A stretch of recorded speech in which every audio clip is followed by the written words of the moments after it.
You can feel it, can't you? That tension in the air. The tickers are blinking red, and there's this hum of anxiety that stretches all the way from the trading floors in New York to the oil fields in the Middle East. Something is definitely brewing, and tonight, we're going to follow the tremors of this global shockwave. And this image, wow, it just gets right to the heart of the story, doesn't it? Fear has a price. I mean, it always has. But what we're seeing right now, it feels different. It's like the entire world is paying a premium for uncertainty.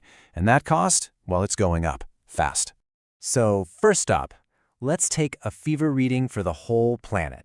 And to do that, we have to look at the one thing that's basically the lifeblood of the global economy: oil.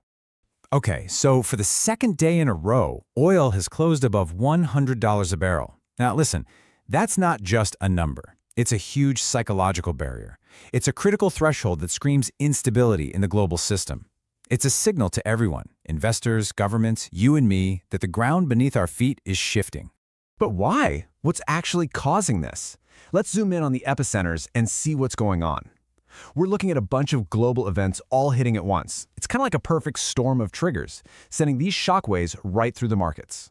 First up, a literal flashpoint, a fire. A fire breaks out at this absolutely crucial oil hub in the UAE, Fujairah. And for a little while, oil loading operations just stopped. Now, reports say they're back up and running, but the damage was already done. It sent this jolt of panic through the energy markets, a really stark reminder of just how fragile our supply chains are.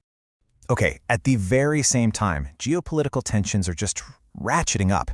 Iran is issuing direct threats of retaliation against its neighbors. Look, this isn't just talk. In a region that controls a huge chunk of the world's energy, words like that carry immense weight. They add a serious risk premium to every single barrel of oil.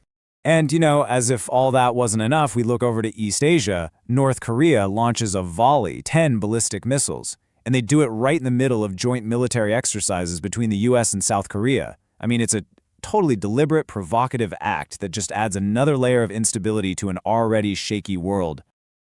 For a long time, maybe these events felt distant, right? Like headlines from some other world. But here's the thing. Those shockwaves, they're not distant anymore. They're crashing right here at home. And they're starting to reveal some serious cracks in our own foundation. And that brings us to the next part of this story. We're going to shift our focus now from those external pressures to the vulnerabilities right here at home. We'll look at how all this global chaos is testing the very institutions that are supposed to protect us from it. Let's talk about the Federal Reserve. It's more than just our central bank. In times of crisis, the Fed is supposed to be the steady hand, the nation's financial bedrock. Its entire credibility is built on being that ultimate symbol of stability. But here's the twist. At the exact moment the world desperately needs stability, that very bedrock is facing a high-level criminal investigation. Yeah, you heard that right.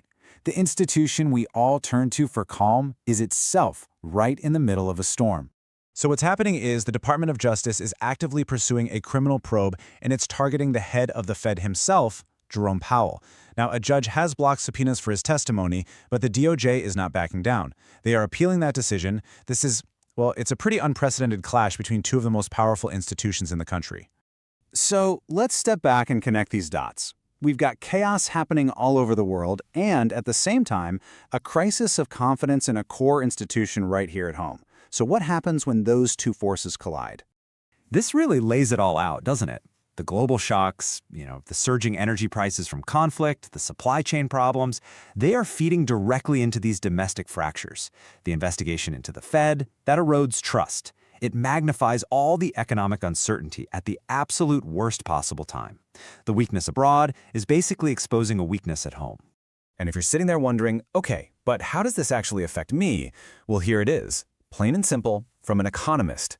High oil prices are not good for mortgage rates. It does not get more direct than that. That fire in Fujairah, those threats from Iran, there is a direct line from that to the interest rate on your home loan. Which brings us to this final, pretty unsettling question. The systems, the institutions that we've always relied on for stability, they're being shaken to their core, from the outside and from within. So the question we all have to ask ourselves now is, when the bedrock cracks, where do you stand?